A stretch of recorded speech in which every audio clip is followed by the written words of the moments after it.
A graça e a paz do Senhor Jesus. Você está feliz? Dá um sorriso para quem está do seu lado. Mas dá um sorriso de crente. Crente pentecostal, cheio do Espírito Santo, amém? Glória a Deus. Queridos, é uma alegria para mim poder estar com vocês nesses dias aqui, recebendo, sendo ministrado, aprendendo com vocês, com a igreja tão linda, a igreja maravilhosa.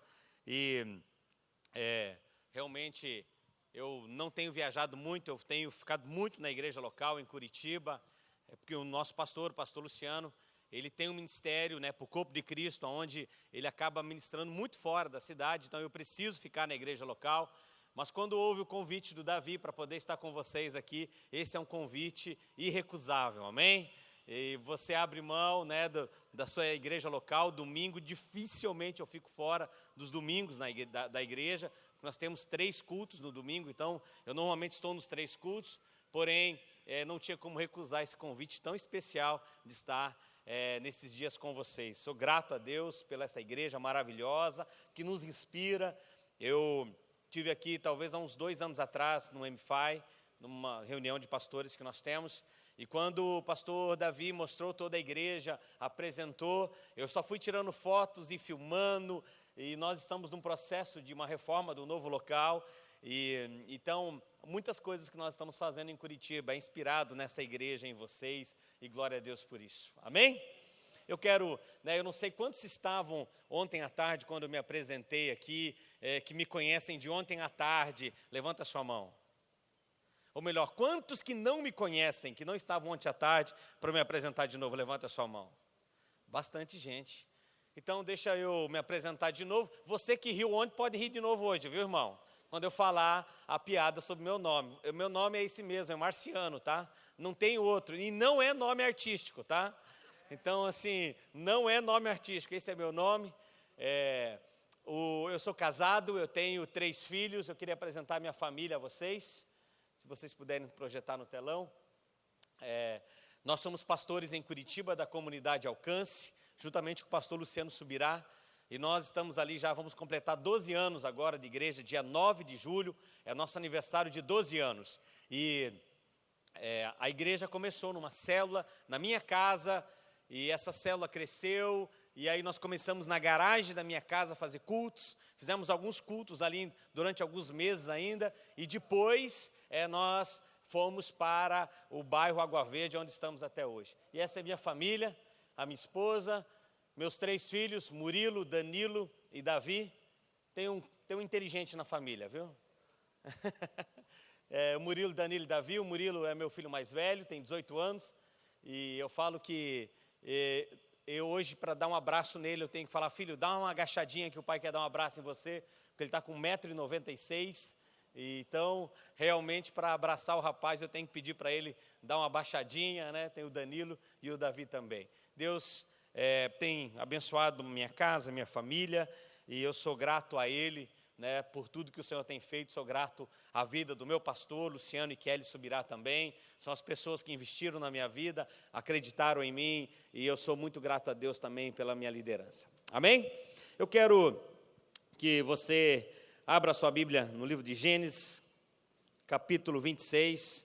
Quero pedir perdão aos irmãos que ontem eu brinquei com o Corinthians, fiz aí umas brincadeiras e tal. Quero pedir perdão a vocês, tá? Foi só uma brincadeira, não tenho nada contra o Corinthians, nem Palmeiras, contra ninguém, apesar do apito amigo ter favorecido o Corinthians hoje, tenho nada contra, entendeu, irmãos? Nada.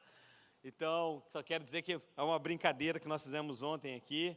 O que importa, irmãos, é o seguinte, que todos nós iremos morar no céu, amém? E lá nós vamos torcer para um time só, e não é o Corinthians. Gênesis capítulo 26 é o texto que eu quero usar para ministrar a palavra dessa noite. O texto diz assim: quem achou, diga amém. Quem não achou, diga estou procurando. Quem procura, acha. Gênesis capítulo 26, a partir do versículo 1, diz assim: sobrevindo a fome à terra, além da primeira vida nos dias de Abraão, foi Isaque a Gerar, avistar-se com Abimeleque, rei dos filisteus.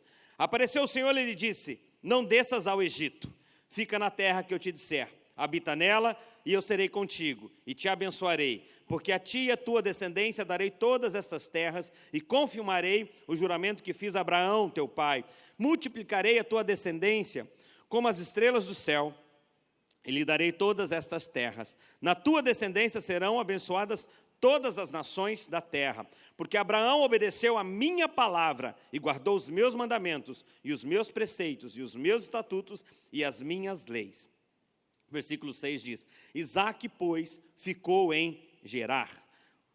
Corre agora lá para o versículo 12, do 6 nós partimos para o 12, que diz assim, semeou Isaque naquela terra, e no mesmo ano recolheu 100 por 1, porque o Senhor lhe abençoava. Enriqueceu o homem, prosperou e ficou riquíssimo, possuía ovelhas e bois, e grande número de servos, de maneira que os filisteus lhe tinham inveja. Pai, nós queremos orar nessa noite, pedir a Tua graça, Teu amor, o Teu cuidado sobre as nossas vidas. Pai, debaixo dessa palavra nós queremos, Deus, dizer e queremos pedir que o Senhor possa abrir os nossos ouvidos espirituais para ouvir a Tua verdade, Deus. Deus, nós queremos repreender todo principado, toda potestade, toda obra do inimigo agora, nós repreendemos na autoridade do nome de Jesus. Deus, e pedimos, Senhor, que os Seus anjos ministrantes possam estar aqui essa noite, para abrir, Senhor, os nossos corações também, para ouvir a Tua palavra, em nome de Jesus. Amém. O título da minha palavra essa noite para vocês é Prosperando em Tempos de Crise. E essa palavra crise, talvez ela é a palavra que mais se falado nos dias de hoje.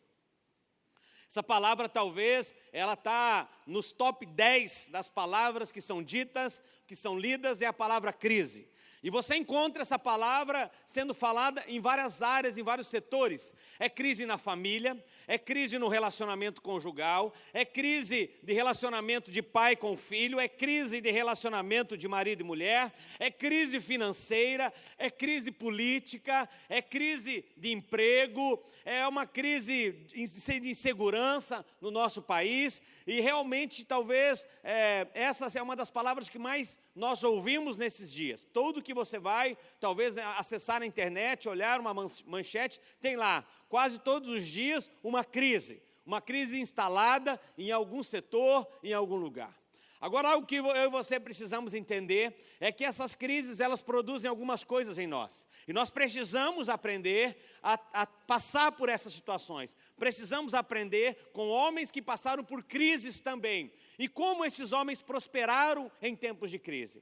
E apesar de hoje nós estarmos vivendo um momento delicado da nossa nação. Hoje nós temos em torno de 13 a 14 milhões de desempregados. Hoje, mais de 70% das famílias estão endividadas. Isso quer dizer que elas não têm condições de pagar as suas contas, as suas dívidas. A maioria dos casamentos hoje em dia, 60%, 70% dos divórcios hoje em dia, eles começaram por um problema na área financeira. Então, você percebe que realmente o momento que nós estamos passando, não só politicamente, não só com o governo e com várias outras situações, é um momento de muita crise. Agora, nós queremos, através da palavra de Deus, desse texto, eu quero mostrar algumas atitudes que nós devemos ter num tempo de crise. Porque a palavra de Deus, aqui em Gênesis capítulo 26, o texto começa dizendo sobre Isaque. A Bíblia diz assim, sobrevindo a fome à terra, além da primeira, a vida nos dias de Abraão. A Bíblia fala que sobrevindo a fome, maior do que a primeira dos dias de Abraão. Essa fome, essa crise, ela era pior, que estava agora Isaque passando, pior do que a crise no tempo do seu pai Abraão. Agora, a Bíblia fala que Isaque ele foi ter um tempo com Abimeleque, rei dos filisteus, e ali apareceu o anjo do Senhor, e o anjo do Senhor disse para ele, não desças ao Egito. Sabe, querido, e a primeira coisa que eu quero trabalhar com você essa noite é, no momento de crise familiar, financeira, não busque atalhos sedutores. No momento de crise, eu e você não podemos buscar atalhos sedutores. E aqui a Bíblia diz que Isaac, ele foi ter um tempo com Abimeleque e apareceu o Senhor a ele e disse: não desças ao Egito. Agora, por que a Bíblia fala, deixa muito bem claro que o Senhor aparece para ele e diz: não desça ao Egito? O Egito, nesse tempo aqui, era um lugar onde estava tendo muita fartura, estava tendo muita provisão, era um lugar onde tinha muita abundância de todas as coisas. Mas o Senhor aparece para Isaac e diz: não desças ao Egito. Sabe, querido, no momento de crise conjugal, no momento de uma discussão familiar, no momento de uma discussão ali com a sua esposa, seu esposo ou sua esposa, não volte ao Egito, não desça ao Egito. E voltar ao Egito, sabe o que é, querido? É você ter vencido muitas áreas da sua vida e hoje, porque discutiu com ela ou discutiu com ele, você volta para a pornografia, você volta a ter amizade com aqueles amigos, você volta a ter aquele relacionamento que você havia abandonado há anos, aqueles colegas do bar, do boteco, você volta a ter contato com eles. E você chega lá e coloca todas as suas mágoas para eles, e aí você vai talvez compartilhar a tua dor, e eles vão dizer: é isso mesmo, essa mulher não te merece, você é um homem bom. Então, no momento de crise, não desça para o Egito. No momento de crise, não volte a praticar coisas que talvez você já praticou no passado. No momento de crise, meu irmão, minha irmã, não volte a praticar coisas que você já se libertou, que Deus já mudou, que Deus já transformou a sua vida, amém? Então, nós precisamos entender isso. E o primeiro ponto que eu queria trabalhar com você é esse: no momento de crise, não busque atalhos sedutores e não desça ao Egito. Olhe para quem está do seu lado e diga para ele ou para ela: no momento de crise, não desça ao Egito. O Egito não é o seu lugar. Porque é algo importante que nós precisamos aprender. No momento de crise, por exemplo, na área financeira, a primeira coisa talvez que passa na sua cabeça: eu vou parar de dizimar, eu vou parar de ofertar, eu vou parar de contribuir com aquele projeto social. É voltar para o Egito. Você já venceu isso lá atrás. Você já passou por essa fase. Hoje você entende que dizimar, entregar suas ofertas na casa do Senhor, participar da obra social da igreja, contribuir, isso já faz parte do teu estilo de vida. Você já venceu isso na sua vida. Mas no momento de crise, você olha e diz assim: o quê? Bom, ao invés de eu cortar o Brasileirão, eu vou deixar de ofertar. Ao invés de eu cortar a TV a cabo, de eu mudar o meu padrão de vida, de eu mudar meu estilo de vida, eu volto para o Egito e eu volto de novo a não dizimar, a não ofertar na casa de Deus. Sabe, no momento de crise, jamais desça ao Egito. A segunda coisa que nós aprendemos com esse texto e aprendemos com Isaac, a Bíblia fala que, a partir do versículo 3 e 5, diz que Isaac, ele tirou os olhos das circunstâncias e ele colocou nas promessas de Deus. E esse é o segundo ponto da minha mensagem.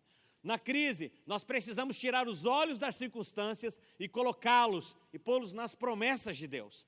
Quantos que estão aqui essa noite têm promessas de Deus para a sua vida, amém? Sabe, querido, o que você precisa fazer nesse momento de crise é não ficar se alimentando dessa crise, é lendo notícia. Se você, por exemplo, hoje, e eu falo isso por mim porque eu precisei me policiar também. Se você começar hoje a ler tudo que sai na internet com relação, por exemplo, principalmente nós que estamos ali em Curitiba, com relação a Lava Jato, que é de conhecimento de todos nós. Você começa a ler os desvios, você começa a ler sobre essa situação, você fica em depressão, irmãos. É ou não é? Porque é uma indignação quando você começa a ver, a entrar nessa situação toda. E eu não estou falando que nós devemos ser omissos, não.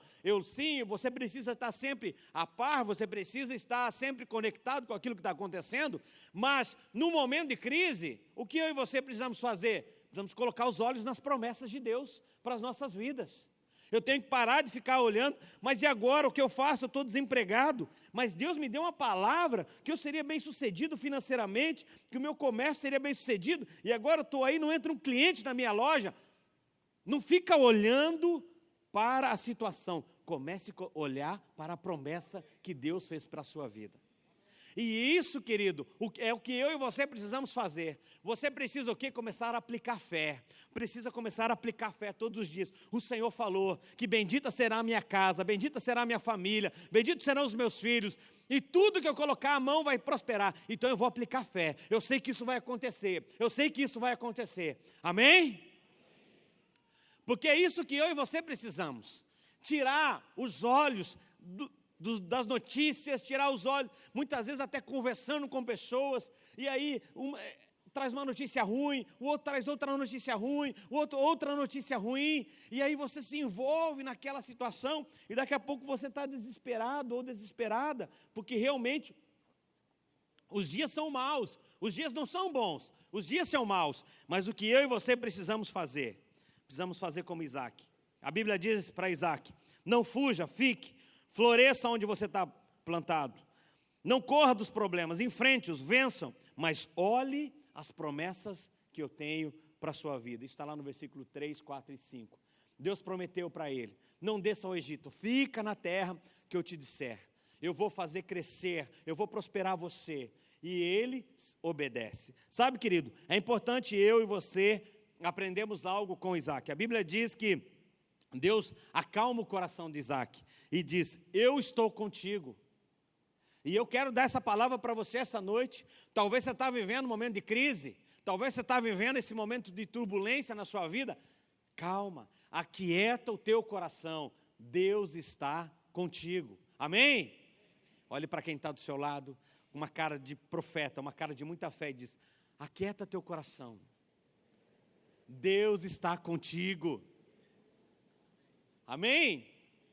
Então, nós precisamos, querido, no momento de crise, eu não posso ficar desesperado, eu não posso ficar só murmurando, só decretando palavras de falência. Esse casamento está ruim mesmo. A minha vida financeira está ruim mesmo. Está uma droga, e isso, e aquilo, aquilo outro. Esses filhos, essa família, essa mulher, essas finanças, esse negócio, essa empresa, esse governo, isso. Para de falar palavras de maldição, palavras que vão cada vez empurrar você mais para o buraco. Começa a profetizar e liberar palavras de fé sobre essa situação. Amém? Comece a lembrar daquilo que o Senhor já fez na sua vida. Olhe para você chegar até onde você chegou hoje. Quantos milagres Deus já fez na sua vida? Quantas coisas Deus já fez no seu casamento? Quantas coisas o Senhor já fez na sua empresa, nos seus negócios? Olha da onde Ele te tirou e trouxe você até hoje. Olha para isso e diz: o meu Deus já fez tudo isso na minha vida, então Ele vai fazer ainda muito mais na minha vida. Amém, queridos? É isso que eu e você precisamos fazer, e foi isso que Isaac fez. Ele tirou os olhos da circunstância, porque ele estava numa terra seca. A fome estava tomando conta daquela terra. A fome era pior do que a fome dos dias de Abraão, seu pai. Mas o que ele faz? Ele coloca os olhos nas promessas do Senhor. Ele faz como o salmista, no Salmo 121 diz: levantarei os meus olhos para os montes, de onde me virá o socorro? O meu socorro vem do Senhor, que fez o céu e a terra. Amém? Então, querido, é isso que eu e você precisamos aprender. No momento de crise, eu preciso tirar os olhos das circunstâncias e colocá-los nas promessas de Deus. No momento de crise, o que eu e você precisamos fazer, querido? Nós precisamos obedecer sem racionalizar. No momento de crise, eu só preciso obedecer. Porque se eu for olhar a situação, se eu for olhar as circunstâncias, se eu for olhar o que está ao meu redor, você não vai se dar bem. Você vai retroceder. Você provavelmente vai voltar a fazer coisas que você já tinha deixado de fazer. A Bíblia diz para Isaac, Deus ordena a ele: não desças ao Egito. Ele não desce. A Bíblia diz: fica na terra de Gerar, e ele permanece naquela terra. Que terra era essa? Uma terra onde estava com fome, é uma terra onde estava passando muita crise, era uma terra onde estava passando por muitos problemas. Sabe, querido, então, no momento de crise, eu e você precisamos também obedecer. No momento de crise, Deus vai lá e pede algo para você, mas você vai falar: Deus, mas eu estou desempregado. Como que eu vou dar essa oferta? Deus, eu estou agora contando aí o dinheiro para os próximos dias ou próximo mês. No momento de crise, se o Senhor lhe pedir algo, simplesmente obedeça. Porque você pode ter certeza que você vai passar pelo teste da prova e Ele vai conceder milagres sobre a sua vida. Mas o que acontece muitas vezes em nossas vidas é que numa crise nós temos dificuldade de obedecer. Porque nós o quê? Olhamos o ambiente, racionalizamos. Então, algo que eu e você precisamos aprender é que na crise, confie em Deus. O que o Senhor pedir para você fazer, vai e faça. O que o Senhor pedir para você, independentemente do que Ele pedir para você, no momento de crise. A Bíblia diz o quê? Que Deus pediu para ele ficar naquela terra. Isaac ficou. Não saia daquele lugar. E ele não saiu. Ele aprendeu com seu pai Abraão. Abraão, Deus falou para ele sair, ele saiu. Deus falou para Abraão ir para Moriá, ele foi. Abraão ofereceu seu filho em sacrifício, Deus falou para ele e ele ofereceu. Sabe, querido, o caminho da obediência, esse é o caminho da bênção. Eu não conheço pessoas que são abençoadas, que são rebeldes. Você conhece? Eu não conheço. Todas as pessoas que são abençoadas, e isso é o que eu tenho tido para a minha vida, eu sempre olho para mim e eu digo assim, eu preciso ser abençoado, mas para eu ser abençoado eu preciso ser obediente. Então a obediência, eu preciso sempre dizer, olhar para a minha vida, eu estou sendo obediente à palavra de Deus? Eu estou sendo obediente àquilo que Deus tem colocado para a minha vida? Eu tenho sido obediente ao chamado de Deus para a minha vida? Eu tenho sido obediente àquilo que o Senhor tem colocado na minha mão? Porque se você for obediente, se você obedecer aquilo que Deus tem colocado sobre a sua mão, sobre a sua vida, você pode ter certeza que as bênçãos do Senhor, elas vão seguir você, elas vão te alcançar. Você não vai precisar correr atrás delas. Eu lembro que eu estava nos Estados Unidos acho que foi o ano passado, foi o ano retrasado, eu estava nos Estados Unidos com a minha família, e o meu filho, o Davi, o mais inteligente dos três, né? Quero deixar isso bem claro, assim pelo nome dele, né? Mais inteligente. E nós estávamos lá no shopping, lá nos Estados Unidos, e a gente foi no shopping, estava eu, a minha esposa e os dois menores, o Davi e o Danilo. O Murilo, mais velho, havia ido para um outro lugar. E aí nós fomos no shopping e a minha esposa falou, olha, hoje você fica com os meninos, porque eu quero ter o meu tempo sozinha aqui no shopping, quero me encontrar comigo, né? E as mulheres precisam disso, amém, irmãs? Um tempo você sozinha, para você se encontrar com você, né, irmã? Um tempo que o teu marido não fica te apressando, vamos que eu quero ir embora, vamos que eu quero ir embora. Né? Aquele tempo só você, eu falei, não, amém, querida, fica à vontade. Eu falei, eu vou ali na loja da Apple, e eu tenho algo para resolver ali do meu computador. Aí ela falou, então fica com os meninos. Eu, ok, levei os meus dois filhos junto comigo, o Danilo, de 13 anos, e o Davi. O Davi tinha 5 e o Danilo tinha 11 para 12 anos. E aí eu cheguei, entrei na loja, uma loja muito grande, em Orlando, muito grande a loja. Perguntei como é que eu faço para resolver essa situação do meu computador. Aí ele pegou e falou assim, olha, não é aqui, é lá no fundo, você tem que ir lá pegar uma senha e tal, falar com alguma das pessoas que eles vão resolver o seu problema aí do seu computador. Eu falei, ok. Mas os meninos, quando entraram na loja, eu não sei se você já teve a oportunidade de uma dessas lojas, quando você entra, está cheio de computador, iPad, iPhone, e você pode já chegar lá e ficar mexendo, brincando, jogando. E eles já entraram e já pegaram, na entrada assim da loja, cada um deles já pegou um iPad, era um novo iPad que estava sendo lançado, e eles já começaram ali, baixaram um joguinho e começaram a brincar. E aí, o pessoal falou, olha, mas o teu serviço é lá no fundo. Eu lembro que eu olhei para os dois, e eu disse assim, olha, o papai vai ali no fundo da loja resolver algo do computador dele, mas eu quero que vocês fiquem aqui, e não saiam daqui. Aconteça o que acontecer, não saiam desse lugar. Falei para os dois. Se alguém vir aqui e falar, o pai de vocês está chamando ali, é mentira. Se alguém chegar para vocês e falar assim, vem aqui comigo, você começa a gritar, socorro, socorro, né? Porque realmente tem que tomar alguns cuidados. E aí, dei a instrução ali para eles, falei, aconteça o que acontecer, não saiam daqui. Eu estou lá no fundo, eu vou estar vendo vocês. Beleza, fui lá para o fundo, cheguei lá, demorei talvez uma meia hora, 40 minutos, resolvi o que eu tinha para resolver e voltei. Mas o tempo todo eu estou olhando eles. E a distância era mais ou menos como daquela parede a essa parede assim, mas não conseguia olhar e ver eles ali brincando. Mas aí demorou 30, 40 minutos e eu voltei. Quando eu chego lá, que eu chego mais perto deles, eu vejo uma poça d'água assim no chão. Aí eu olhei assim, falei, gente, o que aconteceu? O que vocês derramaram aqui no chão? A água, o que estão tudo molhado? Aí o Davi olhou para mim e falou, pai, eu mijei na calça. Falei, o quê? Como assim, cara? E jogando, né? Molhado assim, com a perna aberta. Assim, ó, estava bem assim, ó. Falei, o quê, rapaz? Como é que você mijou na calça? Olhei para ele e falei, Danilo, como é que você fez isso? Por que você não correu lá chamar o pai para levar ele no banheiro? Ele olhou para mim e falou assim, pai, você falou, aconteça o que acontecer, não saiam daqui. Irmãos, na hora, eu já fui dar aquela bronca, o Espírito Santo falou no meu coração, é essa obediência que eu espero de você. Aconteça o que acontecer, ouve a minha palavra e me obedece. Sabe, querido, estava ali, tudo mijado, e ó, jogando.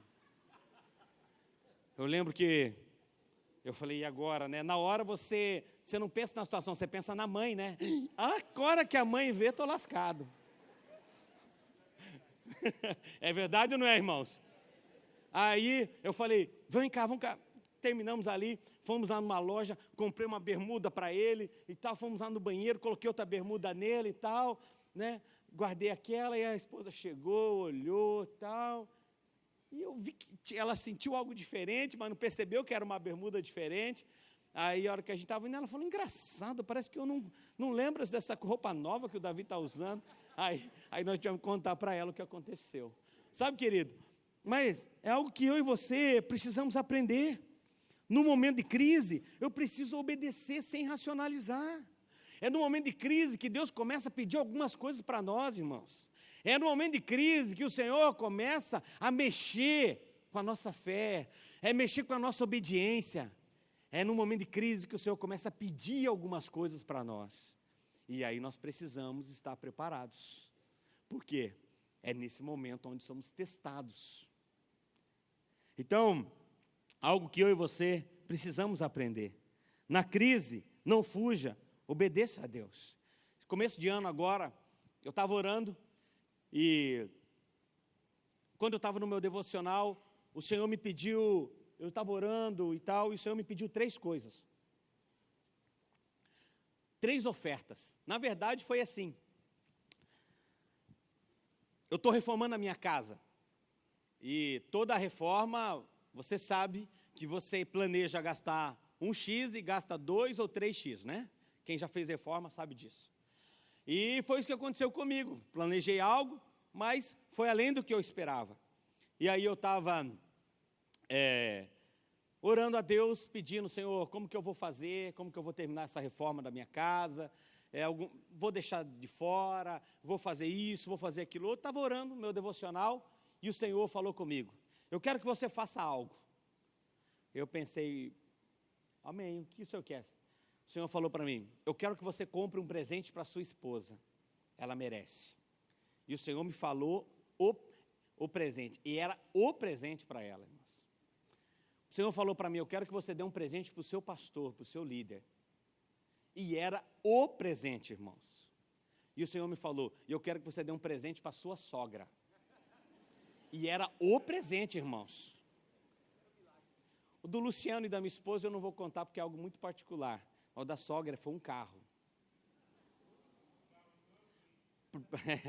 Era mais ou menos isso. Agora pensa para alguém que está construindo, alguém que está reformando. E eu não estou morando na casa, eu mudei da minha casa. Fui morar num apartamento que é do tamanho da sala da minha casa. Estamos morando em 5. Aquele meu filho grandão lá, de 1,96 m, ele dorme no quarto, mas os pés ficam na sala, para você ter uma ideia. Ele dorme em L, porque não cabe dentro do apartamento. Nós estamos morando lá nesse apartamento, porque a reforma era muito grande da casa. Então, estou ansioso para mudar para casa, ansioso para terminar tudo aquilo. E o Senhor vem e fala para mim, você vai dar um carro para o seu sogro, né, sua sogra, vai dar um presente para a sua esposa, um presente para o seu pastor. Na hora eu penso assim, esse carro, eu posso terminar quase a reforma que eu iria fazer da casa. Esse presente para minha esposa, para o Luciano, também daria para eu terminar uma outra parte, talvez, da casa, e quase finalizar para eu mudar para morar. Mas na hora, querido, se você for pensar, for racionalizar, é dessa forma que você age. E aí você quer fazer o quê? O natural. Mas você precisa fazer aquilo que é espiritual, aquilo que o Senhor está te pedindo. E eu lembro que eu fiz as 3 coisas: comprei o presente, algo que o Senhor tinha falado para mim comprar para minha esposa, comprei algo que tinha para dar para o meu pastor de presente, dei para ele, dei o carro para minha sogra, para o meu sogro, fiz as 3 coisas. Atrasei 6 meses o processo da reforma da minha casa, sabe? Ou talvez até um pouco mais de tempo ainda, mas eu preciso obedecer sem racionalizar. Passado agora alguns dias, eu estava em casa, e aí um amigo foi em casa, um irmão, e aí ele falou: como é que está a sua casa, pastor? Eu falei: tá daquele jeito, estou terminando ainda, deixa eu ir lá ver. E aí ele pegou e foi, olhou: por que você não terminou ainda? Eu falei: não terminei porque acabou o dinheiro no meio do caminho, aí você sabe, a gente acaba gastando um pouco mais. Ele falou: mas quanto está faltando? Eu falei: está faltando tanto, é mais ou menos o que eu imagino para gastar. Aí ele pegou e falou assim: não, mas você não pode ficar ainda mais tempo sem vir morar nessa casa. E isso, aquilo outro. Eu falei: não, mas agora eu preciso dar um tempo, eu preciso esperar que os negócios melhorem, eu preciso esperar para daí eu fazer. Ele falou: não, você vai fazer o seguinte. Eu falei o valor, e o valor não era baixo, o valor que eu precisava para terminar. Ele falou assim: cadê seu pedreiro? Quem é? Eu falei: é tal pessoa, ele até conhece. Ele falou: pode deixar, eu vou terminar tudo isso aqui para você, vou acertar com essa pessoa, tudo que precisa pagar, tudo que precisa resolver. Vale um amém, irmãos? Amém. E ele falou assim, eu falei: cara, mas eu não posso fazer isso, como é que eu vou te pagar? Eu não tenho dinheiro para te pagar o mês que vem. Ele falou: não esquenta a cabeça, simplesmente eu quero fazer, depois a gente vai decidir como é que a gente faz. E ele mandou lá, chamou a equipe de pedreiro, chamou todo mundo na minha casa, irmão, e não é barato. Não é barato que ele está gastando. Mas sabe, não é 1 milhão, mas é um pouco menos. Mas só para você entender, queridos, você precisa obedecer sem racionalizar. Você precisa, quando Deus te pedir algo, não ficar mais aí. Deus te pede algo, aí você fala, Deus pede uma oferta, aí você tem uma nota de R$2 e uma de 100.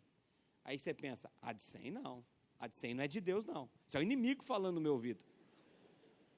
Não, quando Deus pedir algo para você, o que eu e você precisamos fazer é obedecer sem racionalizar. Amém? Quarto ponto que eu quero trabalhar com você. Na crise, vença os prognósticos pessimistas e faça investimento em vez de ficar se lamentando.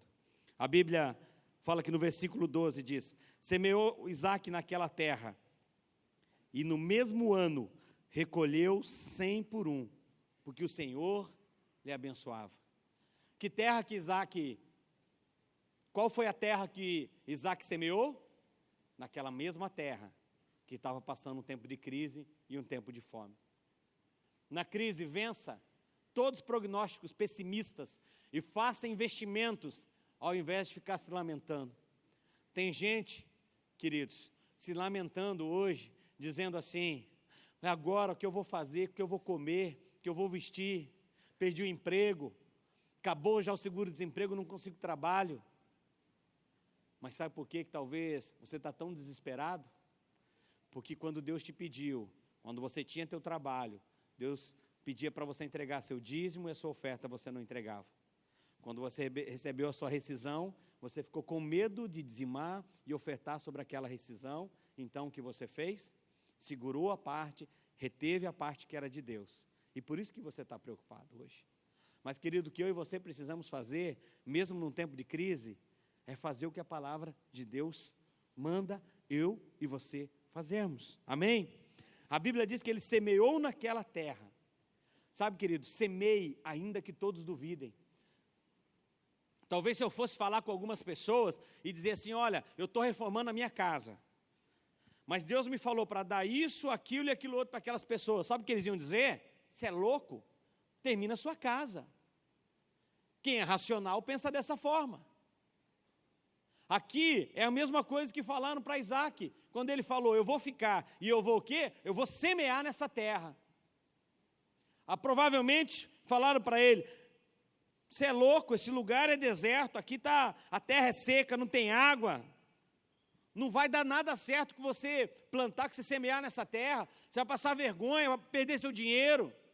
Talvez quando você diz, olha, eu saí do meu emprego, mas eu peguei minha rescisão, e parte da minha rescisão, eu dizimei, eu ofertei. Você é louco fazer isso, cara, agora que você está sem emprego? Não, você não é louco, você é obediente. E se você é obediente, as bênçãos de Deus virão atrás de você. E mesmo num tempo de crise, fome, recessão, escassez, você vai prosperar, amém? Porque, querido, você precisamos entender algo, e eu falei isso ontem à tarde, eu quero repetir. Eu creio que esse momento que nós estamos vivendo, momento de recessão, fome, escassez, esse é o momento onde, se os filhos de Deus estiverem ligados e conectados, esse será o momento onde nós iremos mais prosperar de todo o tempo, nesse tempo de crise. Por que, pastor, você crê nisso? Pensa comigo. A obra de Deus aqui na terra, ela é feita por quem? Por nós, por homens. Essa obra, vamos pegar o exemplo dessa igreja, aqui, a Nova Aliança. Essa obra não é do pastor Davi, não é dos pastores, essa obra é de Deus, amém? E os pastores, os líderes, apenas são servos, colaboradores, são pessoas que Deus levantou para tocar esse projeto, mas o projeto é de Deus. Esse projeto não pode parar por uma crise econômica, uma crise política, uma crise que o país está passando. Porque a Bíblia diz, a palavra de Deus fala, que as portas do inferno não prevaleceriam contra a igreja do Senhor. Então não é uma crise, não é um governo, não é a política, não é uma recessão econômica que vai fazer com que os projetos de Deus, a casa de Deus, pare e não avance. Então é nessa hora, querido, e esse é o meu pensamento e eu creio profundamente nisso, que é nessa hora que o Senhor vai colocar dinheiro na mão dos seus servos. E eu falei ontem, na multiplicação dos talentos, os servos fiéis. Porque quando Deus colocar o dinheiro na mão dos seus servos, ele sabe o quê? Que os seus servos fiéis vão plantar na casa dele e a obra dele vai continuar. E a obra dele vai continuar. E aí, querido, sabe o que vai acontecer? Você vai prosperar. Mesmo num tempo de crise, de fome, escassez, você vai prosperar. As pessoas vão olhar para você e vão dizer, como pode? Ninguém vende nada, ninguém consegue produzir nada e você produz. Talvez a lavoura do vizinho está seca, está morrendo, mas a sua não vai morrer. A sua não vai morrer, sabe por quê? Porque a mão de Deus está lá. O favor de Deus está lá.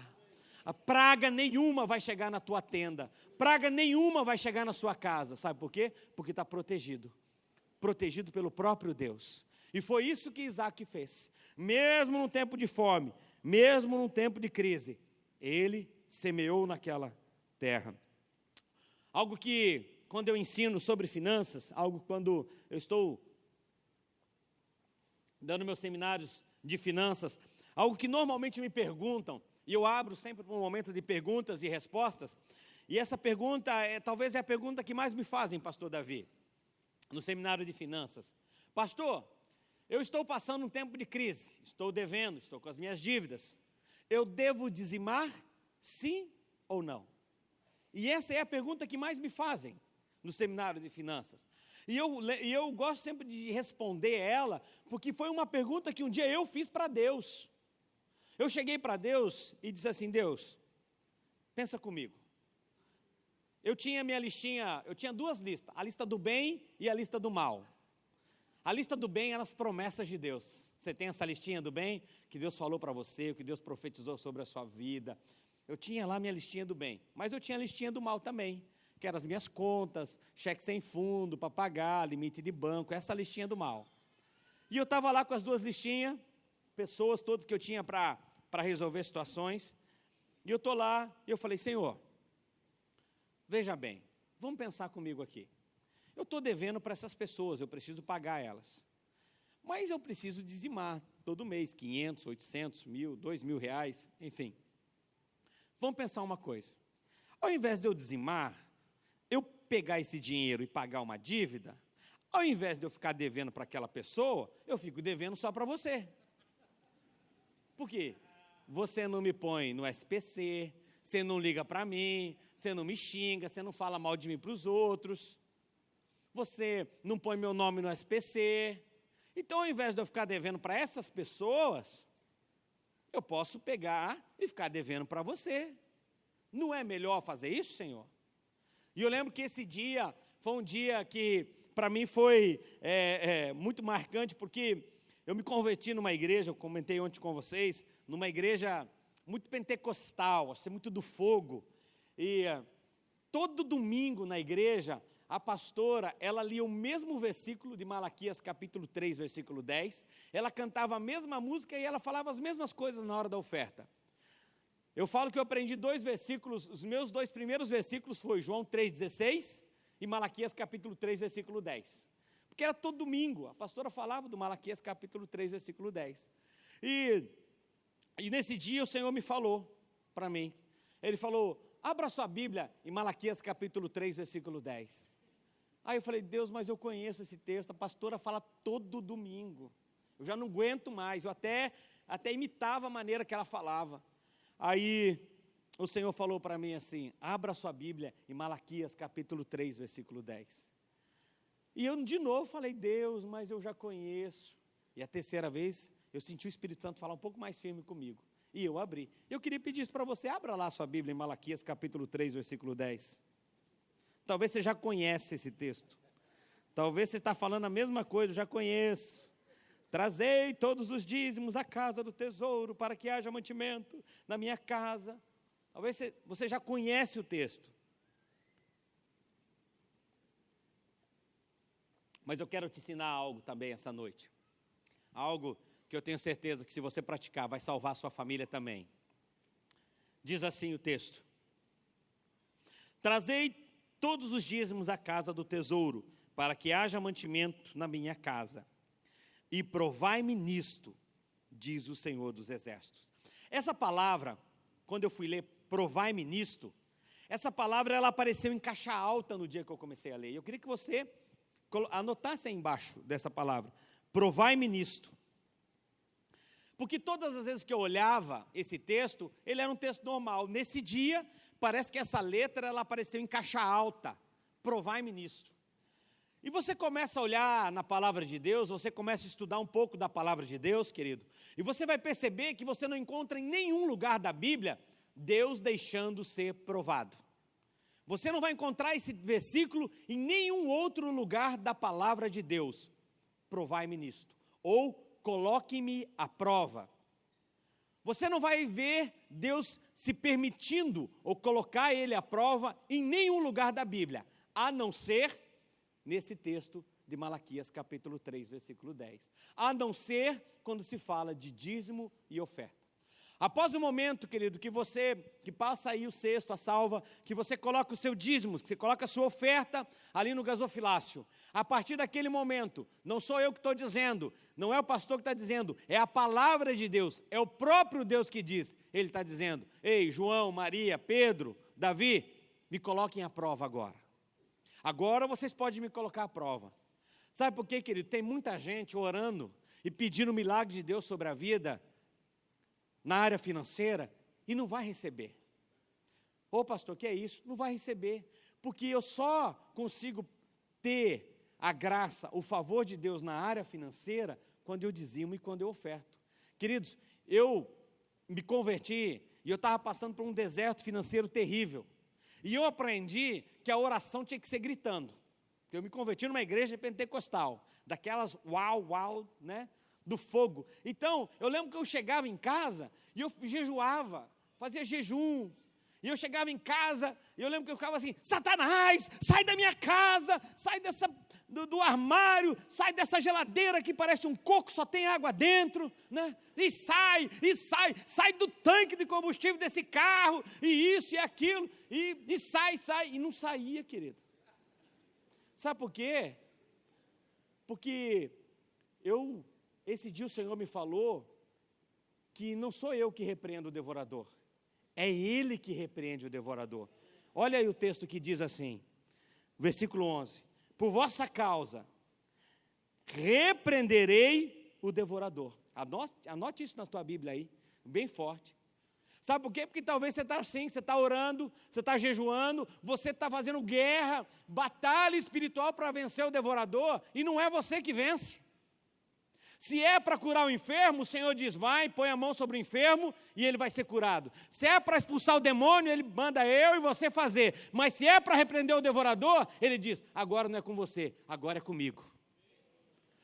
E nós precisamos entender esses princípios da palavra de Deus, porque muitas vezes estamos gastando energia, força em algo que eu não preciso fazer, o próprio Deus faz para mim. Mas para isso eu preciso o quê? Cumprir o que está na palavra. Então, querido, a partir de agora, quando você for dizimar, ofertar na casa de Deus, quando passar o gasofilácio, o cesto aí, como que você chama? A salva, passar, e você colocar ali o seu envelope de dízimo, nessa hora, o Senhor, Ele permite que você faça uma oração, dizendo, Deus, agora eu te coloco à prova, faz um milagre na minha vida. Faz um milagre na minha vida. Ele permite fazer isso. E foi isso que eu fiz naquela época. Eu peguei e eu continuei dizimando, ofertando na casa de Deus, falava, Deus, o Senhor sabe, olha quantas dívidas eu tenho para pagar, olha os compromissos que eu tenho. Senhor, eu preciso de um milagre. Deus, eu te coloco à prova agora. Eu poderia ter colocado esses 2.000 numa dívida, não pagar uma conta, mas eu coloquei esses 2.000 no gasofilácio, sendo fiel ao Senhor, queridos. E então eu comecei a provar dos milagres do Senhor sobre a minha vida. E dívidas foram sendo pagas assim, dessa forma, com verdadeiros milagres. Eu não tenho como explicar para você e contar todos. Quem sabe um dia a gente tem a oportunidade de compartilhar um seminário de finanças com vocês, de educação financeira, e eu posso entrar em detalhes de como Deus foi misericordioso.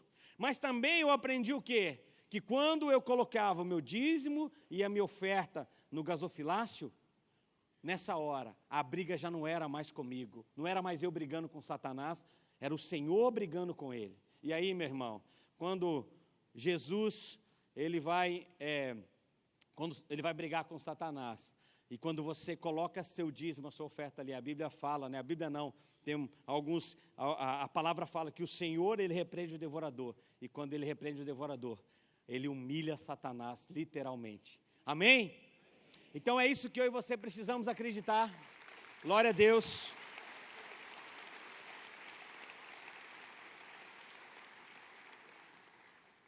Está no deserto? Mesmo assim, semeie. Está no deserto? Semeie. A Bíblia fala, e eu quero também dizer algo para você. Semeie no seu casamento. Semeie na vida dos seus filhos. Semeie na vida da sua liderança. Quantos líderes estão aqui essa noite? Levanta a sua mão, líder de célula, supervisor, pastor, líder de setor, líder de ministério, de louvor, criança, ministério. Levanta a mão bem alto, irmão, é bem alto mesmo. As pessoas precisam ver você. Olha quanta terra boa para semear aí, querido. Olha quanta terra boa. Esses líderes maravilhosos que tem aqui na igreja, que se doam para trabalhar por essa igreja, pensa numa terra boa. É só você semear, virar as costas e andar, e depois você vai colher. Semeie no seu casamento, semeie na vida dos seus filhos, semeie no seu trabalho. Eu estava nos Estados Unidos, alguns anos atrás, e aí eu recebi um pastor lá, conversando com ele, de Santa Catarina. E eu conversando com ele e tal, nós nos encontramos, eu perguntei o que você veio fazer, estava pregando, ele falou, não, eu vim trazer minha filha, que veio estudar, eu não lembro aonde que ela foi estudar, se era em Portland, ou era no Cefenai, eu não lembro exatamente o lugar onde ela estava indo estudar, mas ele falou, não, eu vim trazer ela vai estudar aqui nos Estados Unidos e tal, e aí eu peguei e falei assim, uau, que legal, me conta um pouco mais, eu tenho desejo, meu filho tinha uns 16 anos, talvez isso, eu tenho o desejo de mandar os meus filhos estudar fora também. E ele começou a me contar sobre ali a faculdade que a filha dele ia estudar. Eu perguntei o valor, ele me falou. Enquanto ele falou, me veio no coração: eu preciso dar uma oferta para ele. Eu preciso semear na filha dele, porque eu preciso entender, porque eu não posso esperar colher aquilo que eu não plantei. Tem gente hoje, pastor Davi, esperando colher aquilo que não plantou. E eu falei: eu quero mandar meus filhos estudar para fora, eu preciso semear. E aí eu lembro que eu entrei para dentro de casa, falei com a minha esposa, falei: olha, a filha do pastor está estudando aqui e tal, vamos semear? E eu lembro que ela falou: vamos. Separamos ali um valor, perguntei para ele qual é o valor que custa aí um mês aí, ou 2 meses, ou um semestre, alguma coisa assim, e ele me falou o valor. Eu peguei e ofertei na vida dele. Semeei na vida da filha de um pastor, de um amigo, mas eu semeei pensando no meu filho. E eu falei: essa oferta tem um nome. Passou uns dias, talvez uns dias não, passou talvez 6 meses, quase um ano. Um irmão da igreja me chama e diz assim: pastor, você tem desejo de mandar o Murilo estudar fora, não tem? Eu falei: tenho. Eu tenho, assim que ele terminar os estudos no Brasil, assim que ele entrar na faculdade e tal, eu tenho um projeto de mandar ele estudar fora. Você já sabe para onde vai mandar ele? Eu falei: olha, eu tenho ideia do lugar. E ele falou: você sabe quanto vai custar? Eu falei assim: olha, pelo que eu sei, o valor é em torno de $15 mil, que vai custar o ano dele, para estudar fora, no lugar onde eu quero mandar o meu filho. Aí ele pegou e falou assim: sabe o que acontece? Eu estava orando a Deus e agradecendo pela vida do seu filho. Eu falei: ah, é? Eu falei: por quê? E aí ele contou, na verdade, o filho dele, adolescente, conheceu o meu filho na escola, e o meu filho trouxe o filho dele para a igreja. E aí, tempos depois, o filho dele foi estudar fora, e ficou 1 ano fora, e esse menino voltou avivado, cheio do Espírito Santo. E o pai estava muito feliz com aquilo, com o que havia acontecido na vida do filho. E ele falou: esses dias eu estava olhando o seu filho, Murilo, vendo que ele já vai terminar os estudos agora, e Deus me colocou no meu coração para pagar 1 ano de escola dele fora do Brasil. Vale um amém, irmãos? Daí eu falei para ele: ok, querido, como você quer fazer isso, né? Eu falei: então, ok, quando chegar o tempo que ele for estudar, eu falo com você. Ele falou: não, eu quero fazer isso agora. Ele puxou a chave de uma moto, de uma Harley Davidson, falou: ó, vale $45 mil, que era mais ou menos o preço de quase $15 mil. Ele falou: está aqui a moto, pode pegar essa moto, vende e guarda o dinheiro para o menino quando ele for estudar 1 ano fora. Sabe, querido, o que eu preciso fazer? Eu preciso semear. Muita gente está esperando hoje colher coisas que não plantaram. Não espere colher o que você não plantou, querido. Você planta. O que você tem plantado no teu casamento, na tua família? Tem plantado amor? Tem plantado sinceridade? Tem plantado transparência no seu relacionamento? Você vai colher isso.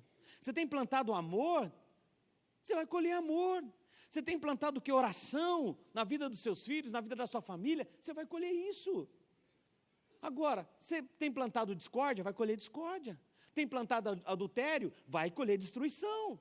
Tem plantado mentira? Vai colher destruição. Não tem como você plantar uma coisa esperando colher outra.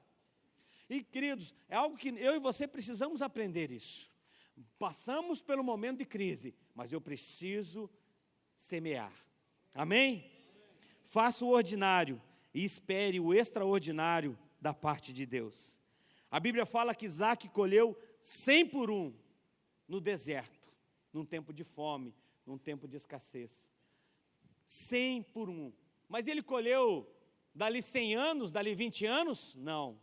A Bíblia fala que ele colheu no mesmo ano. Faça o ordinário e espere o extraordinário da parte de Deus. Faça a sua parte, que Deus irá fazer a parte dele. Faça aquilo que o Senhor falou para você. A Bíblia fala, no versículo 13, enriqueceu o homem, prosperou e ficou riquíssimo.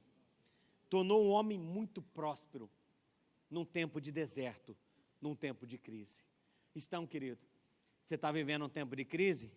Eis aqui a receita, Gênesis capítulo 26, para você levar para casa e você começar a estudar. E talvez você tire muito mais ensinos ainda da parte da palavra de Deus em cima desse texto. O tamanho do milagre, ele é proporcional ao tamanho da sua fé, o tamanho da sua semeadura. O tamanho do milagre é proporcional à sua fé, é proporcional ao tamanho da sua semeadura. Se você, como eu falei, plantar feijão, você vai colher feijão. Se você plantar milho, você vai colher milho. Se você plantar amor, você vai colher amor. Se você plantar paciência, você vai colher paciência. Um dia um irmão perguntou para mim na saída do culto, Davi, pastor, essa igreja aqui não tem amor. Falei, por quê? Porque ninguém abraça a gente, acaba o culto e ninguém vem para o meu lado. O pastor fala, abraça uns 10, 15 irmãos e ninguém vem para o meu lado me abraçar. Aí eu olhei para ele e falei, e você, abraça alguém? Está esperando ser abraçado, mas a gente até dá instrução, olha, acabou o culto, abraça. Umas 10, 15 pessoas. Ele não abraça ninguém, fica lá que nem um cabo de vassoura esperando alguém vir abraçar ele. Quero convidar você a ficar em pé nessa noite, para nós orarmos. O tamanho do milagre é proporcional ao tamanho da sua fé. Como está a sua fé para passar essa crise? Como está a sua fé para passar por essa situação? Como está a sua fé para viver o milagre e a provisão de Deus? Se a crise chegou, você é um forte candidato ao extraordinário milagre de Deus na sua vida. Se a crise chegou, se ela bateu na sua porta, você é um forte candidato ao extraordinário milagre de Deus na sua vida. Eu quero encerrar essa noite orando com você, pedindo a graça, o amor e o favor de Deus sobre a sua vida. E talvez você está aqui essa noite precisando de um milagre. Talvez você está vivendo um deserto na sua área emocional, na sua vida financeira, na sua empresa, nos seus negócios, no seu casamento. E você quer um milagre de Deus sobre a sua vida. Você quer viver o extraordinário de Deus. Eu quero convidar você a sair do seu lugar, a vir à frente. Que enquanto o Ministério de Louvor vai ministrar uma canção que vai falar ao seu coração, nós, pastores, os líderes, vamos orar por você. Se você está querendo o milagre, a provisão de Deus sobre a sua vida, se você está querendo o extraordinário de Deus sobre a sua vida, vem aqui à frente. Talvez você está na galeria, possa descer, vem aqui à frente também, que nós vamos orar por você. Mas coloque a sua vida diante de Deus. Coloque a sua vida diante do altar de Deus.